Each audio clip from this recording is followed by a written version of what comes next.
Meron tayong viewer sa Texas, si Arnold. And yeah, so, again, good morning to everyone. Yung i-discuss natin yung pang blockbuster. Yes. So, tamang Batman versus Superman, parang ganun. Kaso, ito naman, fruit of the Spirit versus works of the flesh. Pero syempre, mas gusto natin pangunahan yung bida lang. Lesser on the evil side dahil pro-God tayo. Amen. Pero syempre, di-discuss rin natin yung ano, dahil kailangan malaman na rin natin yung kung ano yung ginagawa ng kaaway or balak gawin sa atin. Alright? So, fruit of the spirits versus works of the flesh. So, gusto ng Diyos, mga sumusunod sa Kanya, ay mamunga. Alright? God likes fruit. Ako, fruitarian ako. Alam ng kaibigan. Mahilig ako sa mangga. Mahilig ako sa saging, sa ubas at pinya. So kayo, anong paborito niyo? Avocado. Santol. Diba? Ganun. So yeah, let us start with Romans 7:4. Dito ko na lang babasahin para may action ako. Alright. Hanapin lang. Ayan, yun na, nakita ko na. Romans 7:4. So therefore, my brethren, you also have become dead to the law through the body of Christ, that you may be married to another, to him who was raised from the dead, that we should bear fruit to God. Alright? So, sabi ng Diyos na gusto niya tayong mamunga. Alright? So, do you have any fruit whatsoever? Hindi yung physical, kundi spiritual. Fruit, meaning sa buhay mo, sa pagiging Kristiyano, meron ka na bang nasyaran? Yun. So doon ka mamumunga. Because hindi dahil sa'yo, pero we're doing this for God's glory. Yun ang work natin. We'll be fishers of man. Pero we could also say, dahil sa topic, farmers for God. Diba? Parang ganyan. Mentality kasi ng ibang Christians, pag na-save na sila, hanggang doon na lang. Yeah. Katulad dito. I mean, tayo, hindi ganun yung mentality natin. Ha? Pero yung iba, kakanta na lang sa praise and worship, pipintasan mo ba yung praise and worship singer, wala daw sa tono. O kaya yung mga musicians, wala daw sa tono rin, di ba? Yung pakikihalubilo sa mga kapatiran, simba uwi. So wala nang ano. Unlike dito, ang saya natin dito, makikita niya after ng church. Di ba? Oh. But you should get your life cleaned up and do right. Di mo pwedeng sabihin na basta-basta na I am saved and I have the fruit of the Spirit. Pero first yung good deeds yung sa iba, first yung good deeds. Yung pakitang tao lang. Pero when you have the fruit of the Spirit, when you have the mind of Christ, hindi sa pilitan yun. Alam niyo kung bakit? Yung mga kaibigan niyo, sila yung magsasabi sa inyo, yung mga kamag-anak niyo. Di ba dating, sogalero, Yes. dating manginginom, pero ngayon hindi na. Kasi, ang nagmamanifest na, ang glory ni God. Amen. That is the real change. Yun yung totoong good deeds kung talagang sa puso galing ang tulong. Alright? So, mamaya pupunta tayo sa Galatians 5, which should be the fruit of the Spirit. Okay? Pero, mamaya, I'll just explain a little more things. So, kasi may pagkakaiba, yung works of the flesh, may pagkakaiba yun sa fruit of the Spirit. So, sa Bible nga may fruit of the Spirit and we are supposed to walk in the Spirit and bring forth that fruit. And now, when we are saved, we have to endure. Maraming paghihirap sa buhay ng Kristiyano. Yung iba nagko-complain talaga sa trials. Pero, pag mature kang Christian, you know na when you have trials in life, dapat maging masaya ka pa nga dahil you are blessed. Yun yung totoong meaning ng blessed. Dahil pag meron ng trial sa buhay, sino ang una mong linalapitan God? Kasi gusto niya na God dependent. Yes. Hindi ka naka sa tao or unlike, hindi ko ginajudge yung mga rich, okay? Pero kasi some or most of the rich people kasi, they have everything they want. Minsan talaga yung priority sa buhay, like money, work, na-prioritize over kay God. Unlike sa poor or talagang mga deboto kay Lord Jesus. Siya talagang pina-prioritize. And that's what He wants. Kailangan siya ang unang tinatakbuhan pag may problema. Yun yung gusto niya. And yung kalaban, He uses temptations. Alam niya yung desires natin. So, He takes advantage of our weaknesses para mag-give in tayo. To walk in the flesh. Siyempre, hindi. Dapat. We're gonna read in a minute. We're supposed to walk in the Spirit that we fulfill not the lust of the flesh. So, we should grow as Christians. Mature Christians. We need that fruit. So, alam niyo, importante kay Lord yung heart. Nakikita yung heart natin. Okay? Ikaw, Cora, anong nasa loob ng puso mo? Ako. Nagpapakilig lang ako. Ang GC mo, brother.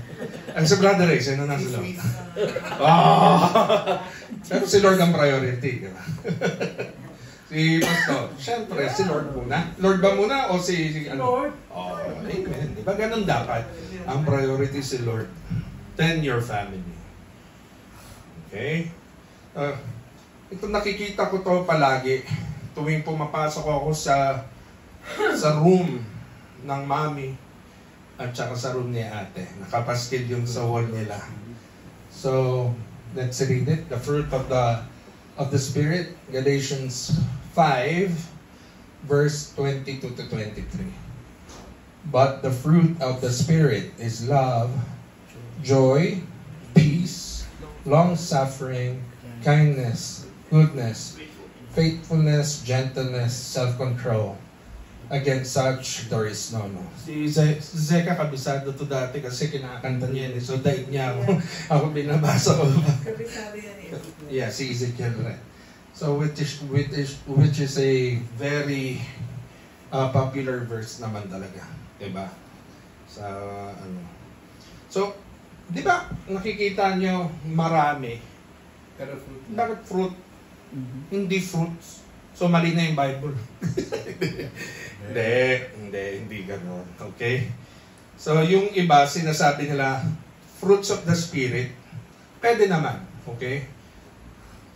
Pero the Scriptures refers to them as fruit. Because these 9 attributes come together in a Christian's life to reflect a complete picture of Christ. All in one daw.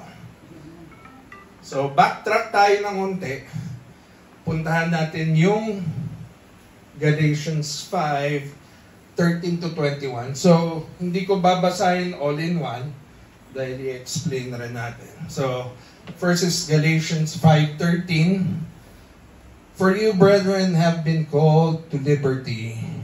Only do not use liberty as an opportunity for the flesh, but through love, serve one another. So sabi ni Paul sa atin, when you are saved, you ought to love one another. And because nagmamahalan tayo, we want to serve one another. Tulad natin dito, di ba? Nagmamahalan tayo, nagtutulungan tayo dito. Nagpapalakasan, Bible study, online prayer, kagabi, di ba? Kasi dapat yun. We should always do those things para kay Lord. Siya talaga yung ano natin sa buhay natin. Hindi yung... Kasi, ang sarap sana kung dati na mature na tayo, you know? Kasi nasayang yung panahon ko. I mean, I'm not... Yung, let's say, for example, nung nagbabanda ako, I enjoyed it. I was seeking for fame, pero mali yung pagpa-priority pala. Even si Lord na, nung nag-Christian rock ako, siya sana yun eh. Kaso iba yung mentality pa rin. Yung goal mo is to become famous. Which is wrong. Siya dapat talaga yung priority. Yung pananampalataya natin kay Lord. So, sa Galatians 5:14 up to 16, for all the law is fulfilled in one word, even in this, you shall love your neighbor as yourself. But if you bite and devour one another, is that the one? Yeah. If you bite one another, beware lest you be consumed by one another. I say then, walk in the Spirit, and you shall not fulfill the lust of the flesh. So sabi ni God, mag-walk in spirit daw tayo. And when we do, then we produce the fruit of the Spirit. At yun yung dapat gawin, not in the flesh. So, Galatians 5:17 to 21, for the flesh lusts against the Spirit, and the Spirit against the flesh. And these are contrary to one another. So you do not do the things that you wish, but if you are led by the Spirit, you are not under the law. Now the works of the flesh are evident, which are, ito na, adultery, fornication, uncleanness, lewdness, idolatry, sorcery, hatred, contentions, dissensions, heresies, envy, murders, drunkenness, revelries, and the like, of which I tell you beforehand. Just as I also told you in times past, that those who practice such things, boom, will not inherit the kingdom of God. Grabe, no? Ang rami, parang ang hirap. Ang dapat nating iwasan. Yung iba sinasabi, panigurado, uy, hindi ako yan. Ha? Talaga? Paano kung hateful ka? Angry ka? Or mean girl ka? Someone who wants to cause strife and division among others. You just can't wait to attack other people. Di yung fruit of the Spirit, but the works of the flesh, okay? Kasi yung iba naman, sa Facebook, o di kaya Instagram, at iba pang social media platforms, makikita mo kaibigan mo, pag-Japan na lang. Nakachitin, sorry for the term, matanda. Biglang meron bumubulong na sa utak nila. Pag nakikita nila yung mga magandang nangyayari sa kaibigan nila, sana meron din ako nun. Sana makapunta rin ako doon. Sa bahirit na, ito na, pang MMK na, buti pa sila. Ako ganito na. Ayun, nainggit na si kapatid. So talagang, ang hirap talaga. liligawin ka talaga ng kaaway. Para magkaroon ka lang ng kasalanan. Mapunta ka lang talaga sa kanya. Kasi any moment, you can die. Yes. Pag nakuha ka niya na may kasalanan ka sa puso, yari ka na. You know where you go. Pag hindi ka ba blameless, spotless, or holy, you know where you go. Pag Christian ka at matuwid kang nabuhay sa mundo, namumunga ka, may inheritance ka sa langit. Amen. Pero kung sapat lang, di wala ka. Wala kang makukuha. Pero nasa langit ka. So dapat talaga mag-reach out ka to earn your crowns. Nasa Bible yan. Makukuha mo yon and bibigyan ka ni Lord sa Bema Seat kung tawagin ng reward sa langit. Alright, so serve the Lord here. Mga kapatid, magpagamit tayo. Maraming naman. So, wala nang paggamit dahil kami, nakafocus na kami sa word ni Armin. So next week, pwedeng mag-alternate na si Kuya Roy at saka si Kuya Mike sa end time updates. Diba? Pwedeng gano'n. No? Tamang gano'n lang. Example lang naman yun. Pero kung gusto nyo seryosohin, okay lang naman. Siyempre. Diba? Pero magpagamit tayo for Lord habang nabubuhay tayo. And doon, kahit wala dito yung rewards, kahit hindi ka kumikita dito, wala dahil sa sa kanya, ang tandaan niyo, yung rewards na yun, nasa langit. Hindi dito sa lupa. Diba? Kaya mas masarap ang reward sa langit, mga kapatid, hindi yung dito. Dito, temporary lang, masisira yung reward na yun, diba? Manghihinayang ka pa, mawawala yun. Dun sa langit. Definitely. Walang sawang, walang humpay na ligaya. Alright? So the Bible gives us 9 fruits. So let us go to Galatians 5 verse 24 to 26. And those who are in Christ have crucified the flesh with its passions and desires. Yung mga gusto natin sa buhay. If we live in the Spirit, let us also walk in the Spirit. Let us not become conceited, provoking one another, envying one another. So again, may 9 fruits, di ba? And these fruits, and hindi pwede namang fruits na. And these 9 fruits, you are supposed to have. And dito makikita ng iba kung Christian ka talaga or hindi. Yes. Because dito makikita kung nasa iyo ba talaga yung banal na Espiritu. And pag kiniklaim mo na Christian ka, pero ni wala man lang isa sa mga fruits, malamang magduda sa iyo yung mga ibang kaibigan mong Christians or kahit hindi Christians. Sasabihin yan, Kristiyano ba yan? Or, tama isang Kristiyano. Maraming Christians, pero they are immature. They are still babies in Christ. Kaya, minsan, kung pinapakinggan yung mga pastors na, linilid na sila sa... May mga pastors kasi gano'n, mga kapatid. Hindi sila according to the Bible. According to the knowledge of man. Self-interpretation. So, pag once na hindi ka nang babasa, hindi ka nag-aaral, o ka lang, dahil ang inaano mo lang yung gusto mong marinig, yung marinig mo lang, ayari, hindi yung pastor na yun nagsisinungaling sa'yo because hindi sila transparent sa sinasabi ng Bible talaga. Sila sasabihin lang, God is love. Pero, tandaan nyo, may ibang mukha ang Diyos. Hindi lang puro love si Lord. He also is a God of wrath and a God of justice as well. Alright?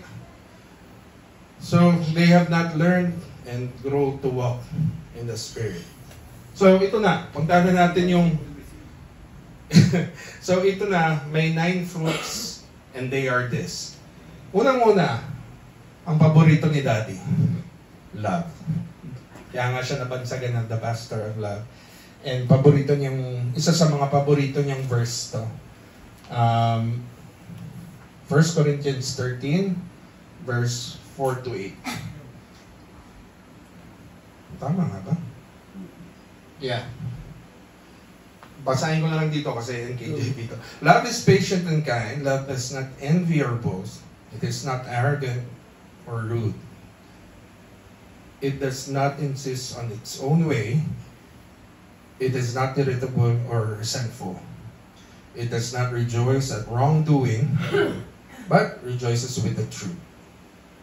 Love bears all things, believes all things, hopes all things, endures all things.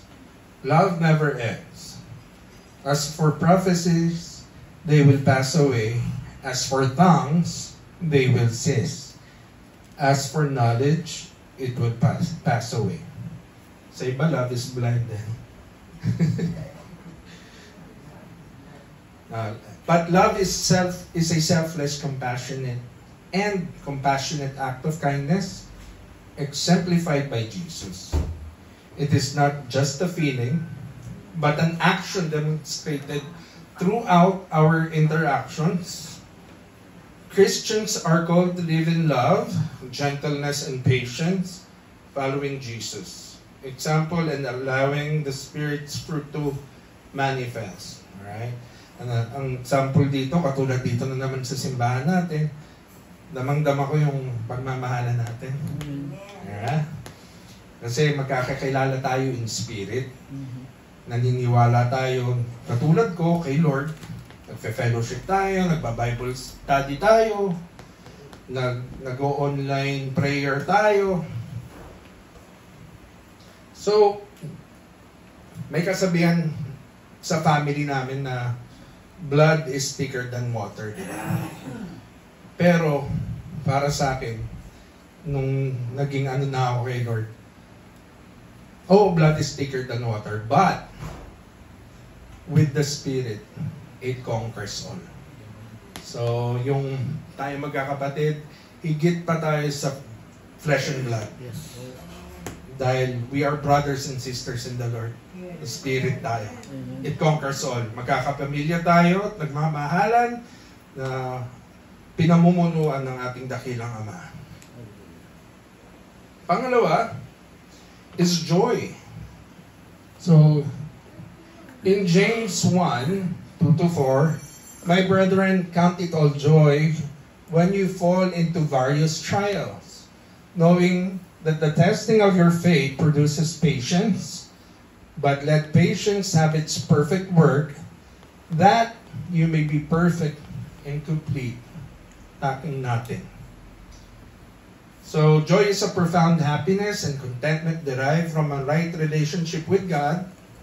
It is a gift, of course, from the Holy Spirit, a source of strength and resilience, and a sense of fulfillment. Joy is not a fleeting emotion, but a life in alignment with God's will. So, di ba, joy is greater than feeling happy. Kasi then again, ang happiness, temporary lang yan. Pag may nabili mo yung gusto mo, or nagbakasyon ka, oo, sasaya ka. Pero after ilang araw, pag nagsawa ka na, or pag nakauwi ka na dito sa Pilipinas or dito sa Manila, wala. Parang Monday na naman. Umpisa na naman ang linggo. Nakakapagod yung feeling, di ba? Wala na. Pero pag may joy ka, you have peace. In my dreams, I remember numerous times nung nakikita ko si Jesus Christ. And if I go in heaven sa dreams ko, iba yung joy and peace na nararamdaman ko. Iba yung parang ayaw mo nang umalis dahil you're already with Him. Diba? So, ganong klaseng yung joy na hinahanap talaga ng buhay ng isang Kristiyano. Yung eternal na. Hindi lang yung temporary.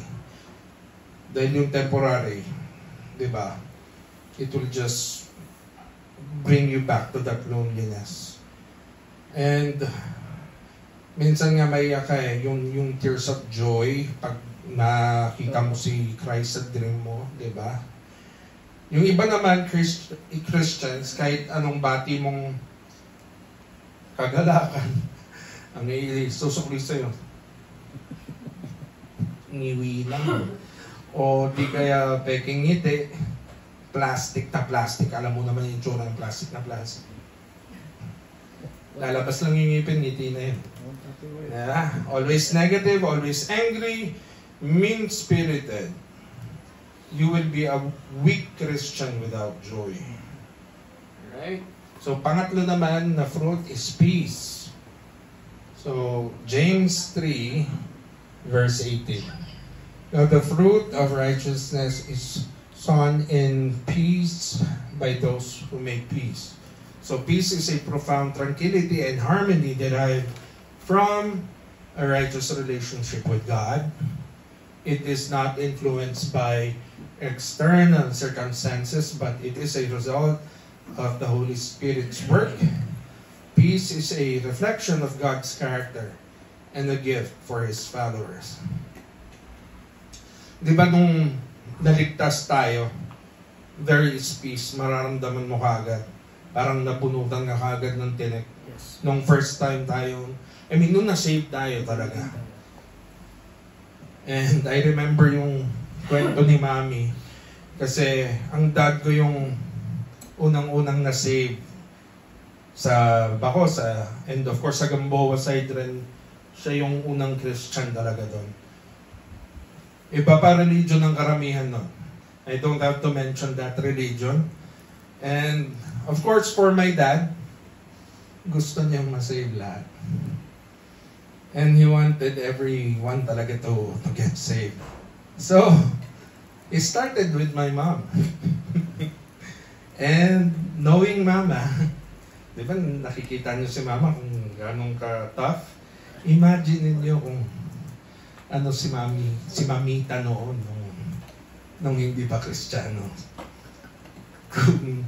Kung paano ang bunganga niya kay daddy nung time na yun.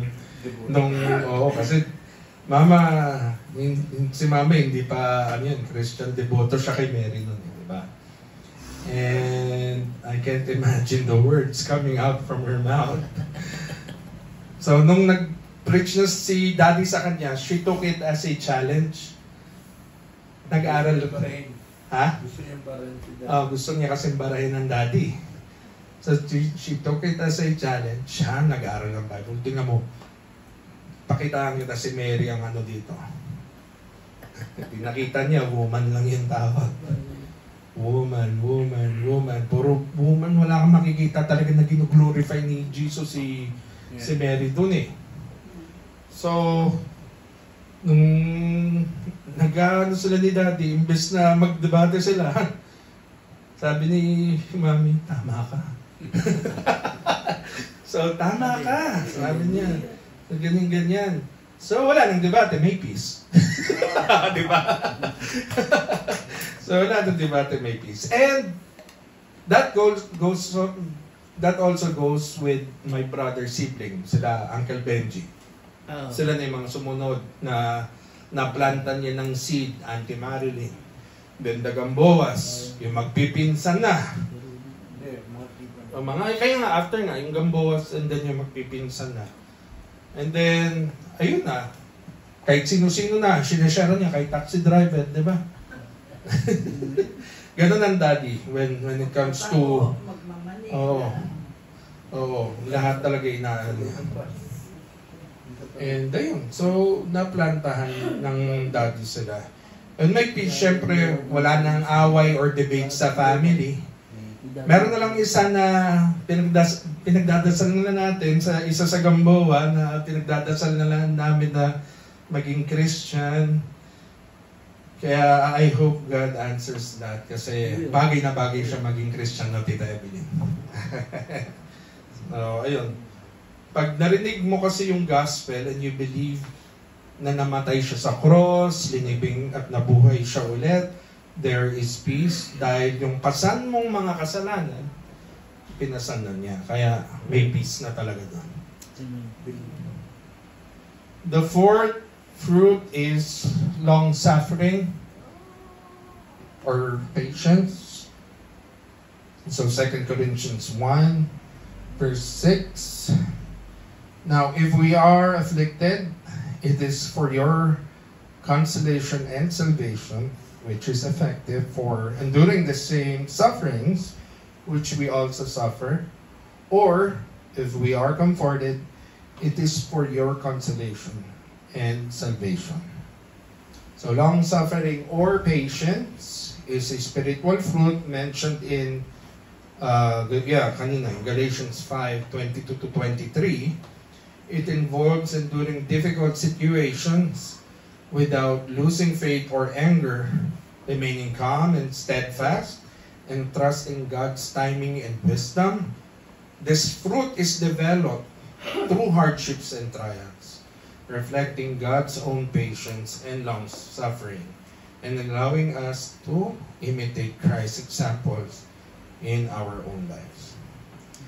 So yung long-suffering nga, sa dictionary, not easily provoked daw. So may patience.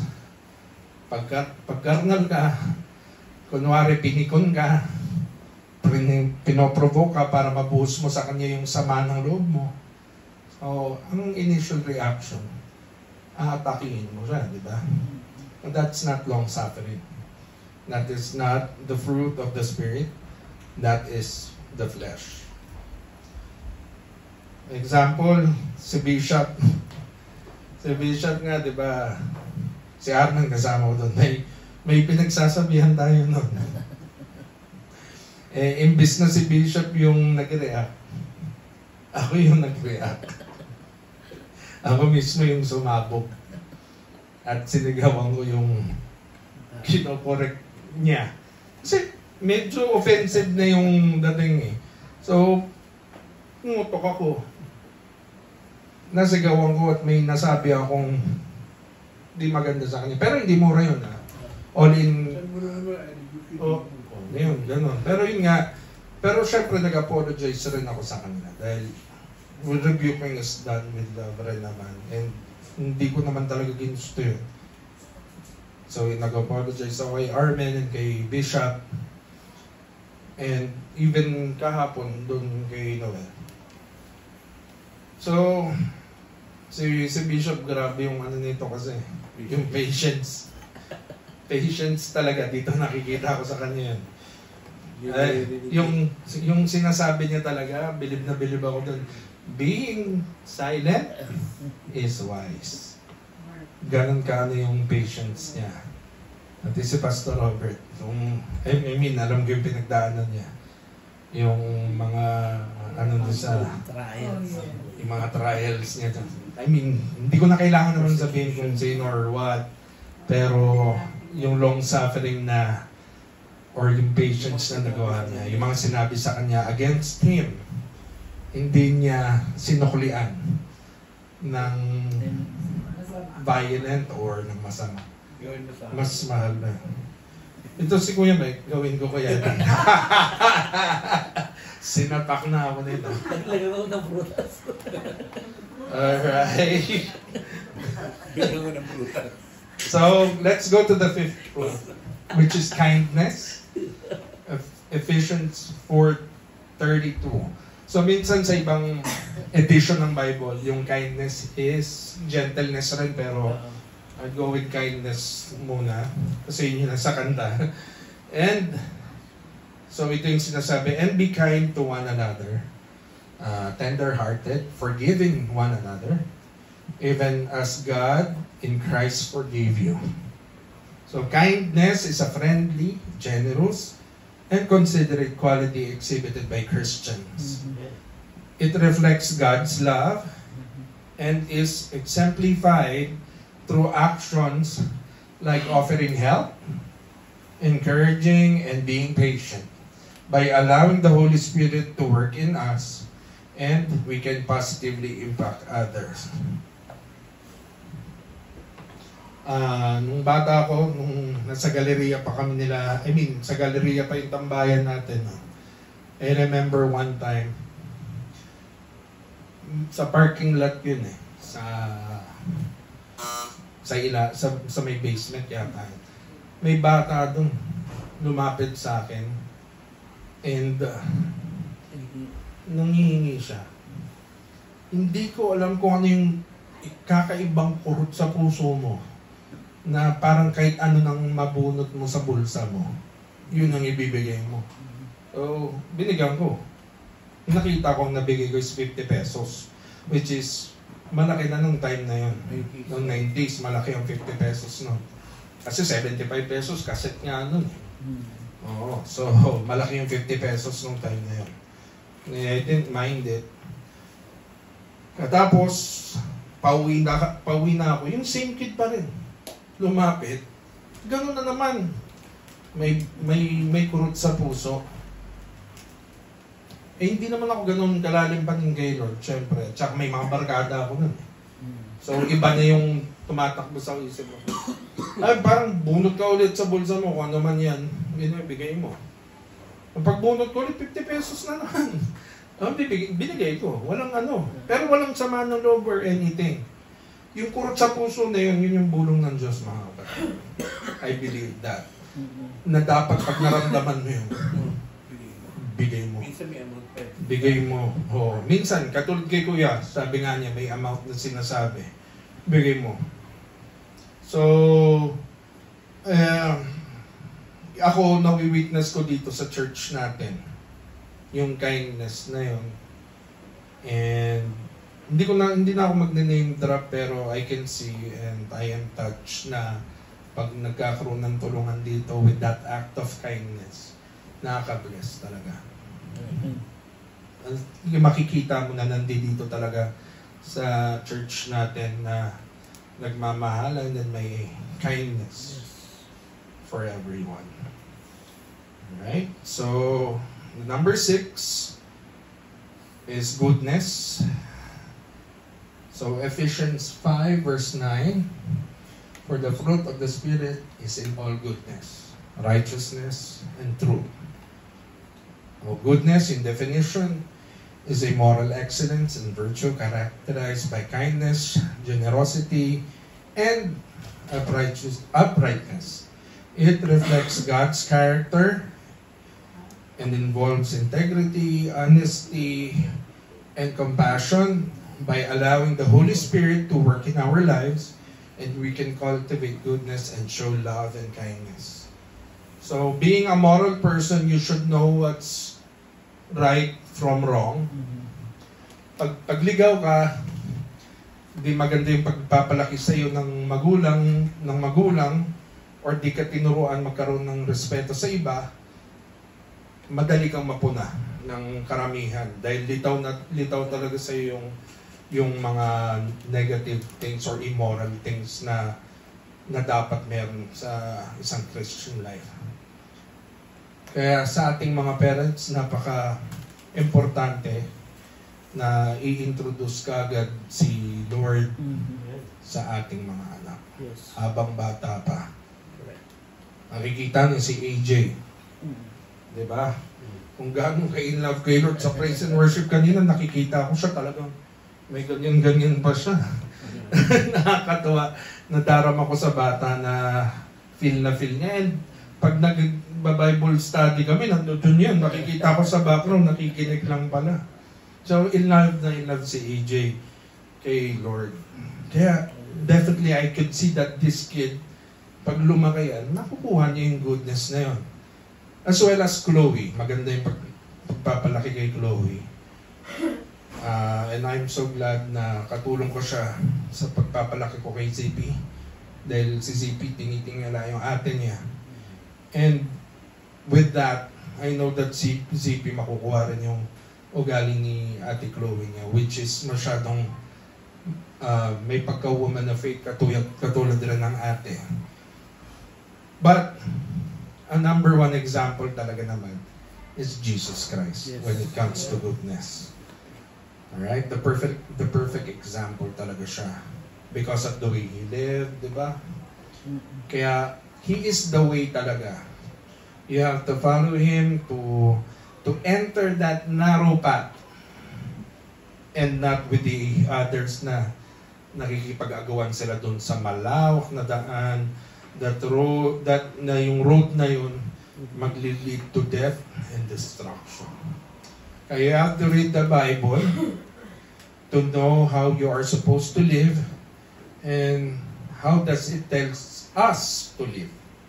It's just not the fact na di na ako nagyoyosi or di na ako uminom ng alak, pero how you are treating people in your daily life. Tumutulong ka ba ng galing sa puso? Pinirespeto mo ba ang nakakatanda sa'yo? These are some of the checklists na dapat tinatanong natin sa buhay natin. How we live and ipakita natin sa mga Kristiyano natin yung dapat na iano ni Christ sa atin. Yung examples niya ba? Na yung qualities na meron siya. Yeah, so by having the mind of Christ, matik na yon. It will reflect talaga. Dahil alam mo what's right from wrong. Alright, so number 7 is faithfulness. Deuteronomy 28 verse 1. Now it shall come to pass, if you diligently obey the voice of the Lord your God, to observe carefully all His commandments, which I command you today, that the Lord your God will set you high above all nations of the earth. Faithfulness is a key aspect of the Christian faith, involving reliability, trustworthiness, and loyalty. It involves staying true to one's word, keeping promises, and consistent in beliefs and actions, allowing the Spirit to work through us. A perfect example ng men of faith, Abraham, always comes in my mind. Siya nangunguna sa akin dyan. Remember, pinakit siya sa bundok with his son Isaac para i-offer si Isaac kay God. Di lang siya umuo, meron siyang act of obedience siyang ginawa. So he was about to strike his son, pero ang sabi ni Lord, oops, testi lang pala. Diba? And then I can also see Noah. And di lang niya sinabi na, oo Lord, gagawin ko. Pero yung ark, biruin nyo, hindi pa umuulan nung mga panahon na yun. Pero pinagawa siyang ark. So talagang value yung tingin sa kanya. Diba? Pero ginawa niya. Yun yung importante. So makikita mo yung obedience, yung faithfulness ni Noah rin na ginawa niya. And of course, si Job rin, ganun din yung faith na pinakita niya. So parang sa rapture din yan. We are trying to save our friends, di ba? Or kamag-anak. Pinagtatawanan nila tayo ngayon dahil malabo daw mangyari yung rapture sa iba. Kasi pang fantasy lang daw yun. Hindi naman daw pwedeng mawawala ka na lang bigla. Pwede, yung sinasabi ng pang pelikula nga lang daw yun. Or sasabihin, nababaliw ka na ba, di ba? Or nami-misinterpret mo, yung nasa Bible, mali ka, ganyan. And besides, gawa lang ng tao daw yung Bible, di ba? Dapat matutunan natin na iput yung faith natin in God. It should grow every day. We are experiencing trials every day. Ako ngayon meron. Si Armin ngayon meron. Si Kuya John meron. Lahat tayo meron trials sa buhay natin. But we have to trust and believe that we have a greater God than our problems. We will overcome it with Him. There is nothing impossible with God. You will be amazed. Isang araw, yung napagdaanan mo, yung problemang mong yan, pinagtatawanan mo na lang. Dahil si Lord tinulungan kang big time na parang, paano nangyari yun, di ba? Na-solve yung problem na yun. May ginamit siya na tao, biglang na-solve. Di ba? Out of nowhere, yun, sabihin na lang natin. Di ba merong kanta nga dati, Our God shall supply all my needs. So, that is true. Alright? Second to the last is gentleness. 1 Timothy 6, verse 11.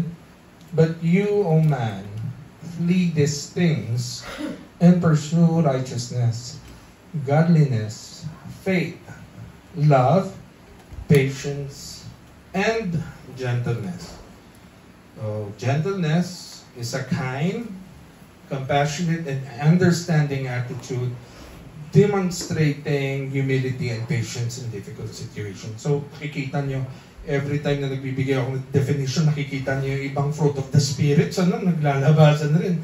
Like love, yung kindness, yung patience. Magkakadugtong sila kasi all-in-one kasi talaga sila. And it is encouraged in the Bible. So, dapat gentle ka pag Christian ka. Dati tingin ko sa mga Gentile, loser. Okay? May L sa noo.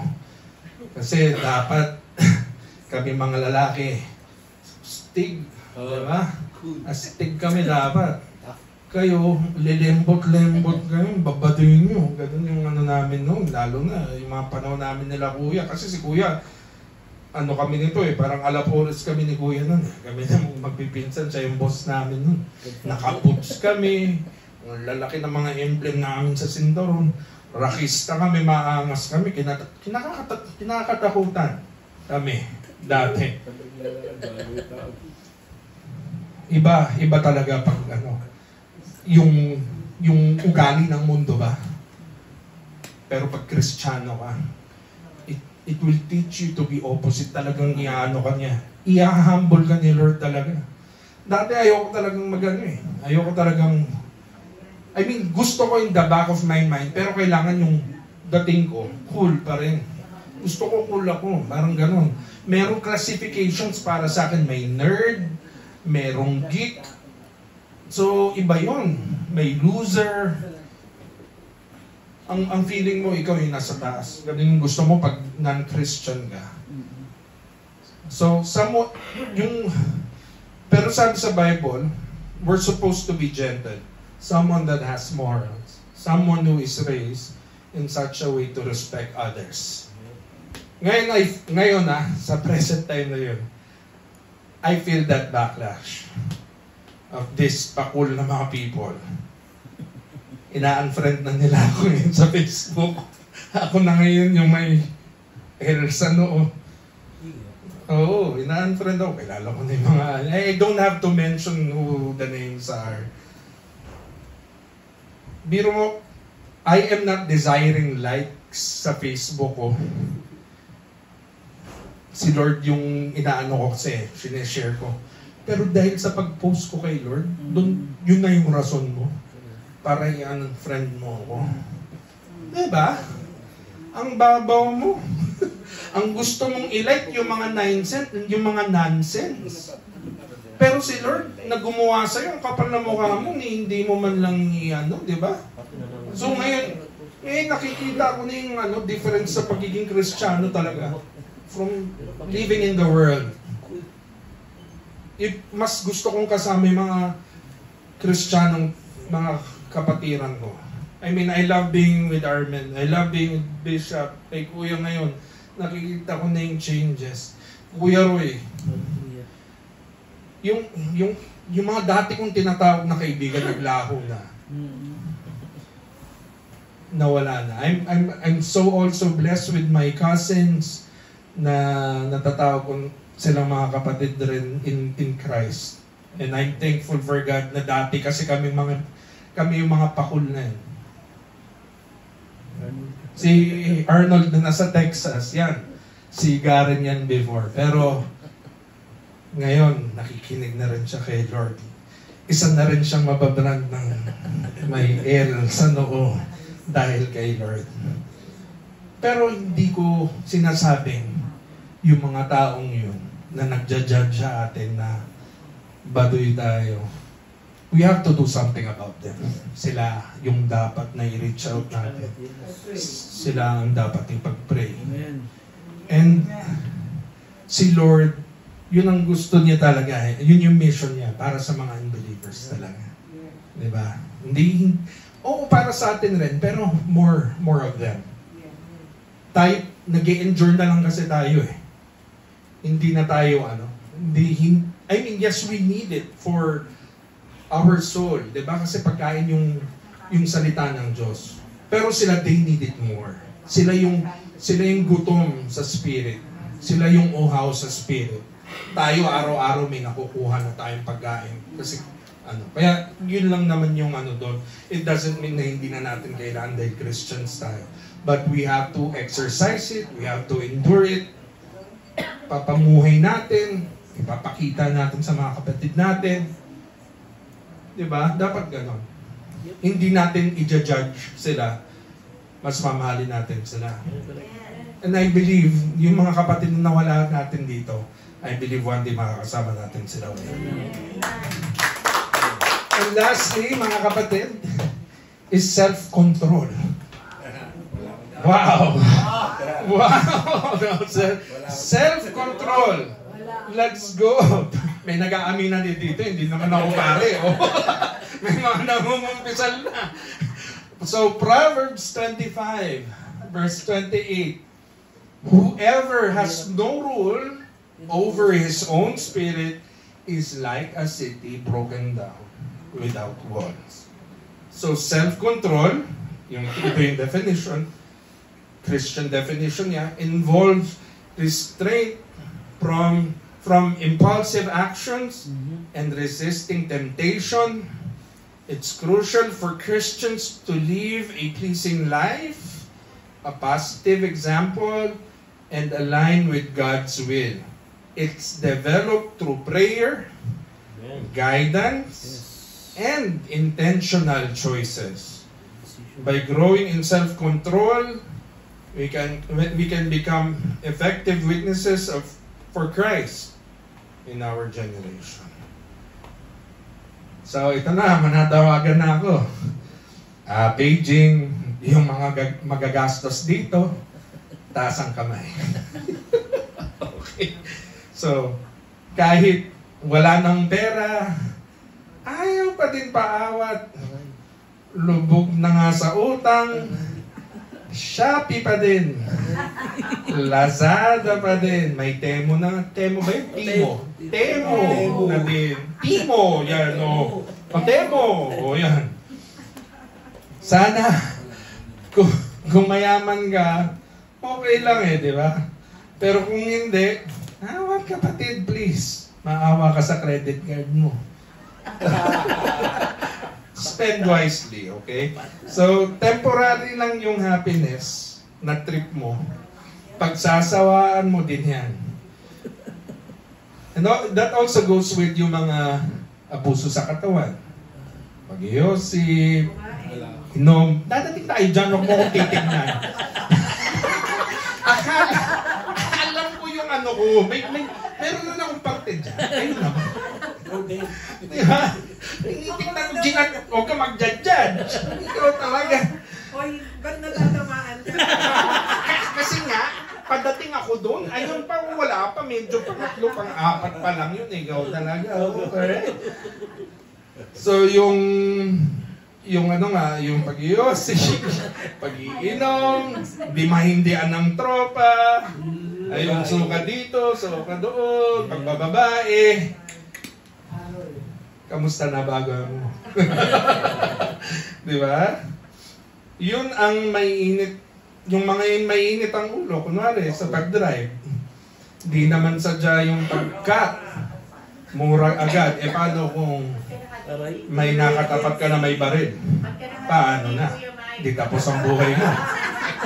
Di ba? O ito, ako guilty rin ako dito. Ang pagkain, Mark. Awat na. So hanggang doon na lang. Hindi ko naididiin yung sarili ko, alam ko na. Basta lahat nga ng sobra, mali yun, diba? Yun yung nasabihin. So we always have to, we need to have that self-control in our lives. Okay? And the only way to do that, to stop those habitual things na, is to, to pray. Pray for one another. Don't gratify the lust. Oo, diba? Oo, yun. Si ate, yan, tama sinabi niya. So, as we conclude our reflection on the fruit of the Spirit, let us be encouraged to embrace these virtues as essential elements of our Christian walk. Let love be the foundation of all our interactions, showing genuine care and compassion for one another. May the joy of the Lord be our strength, enabling us to rejoice even in difficult circumstances, knowing that our hope is secure in Him. Let us pursue peace, eagerly seeking reconciliation and unity in our families, communities, and beyond. In moments of challenge, may patience guide our responses, allowing us to demonstrate grace and understanding towards others. Let kindness and goodness flow from our hearts, impacting those around us with acts of generosity and benevolence. So may our faithfulness be unwavering, rooted deeply in God's promises, and may gentleness characterize our demeanor as we interact with others. And let us exercise self-control, mastering our impulses and desires in obedience to God's will. As we strive to embody these virtues daily, may not only transform our lives, but also shine brightly as a testimony of Christ's love and grace to everyone we encounter. So may the Holy Spirit continue to empower and guide us in this journey of faith. May the grace of the Lord Jesus Christ be with you all, now and forevermore. Amen. Amen. To God be the glory now. Thank you.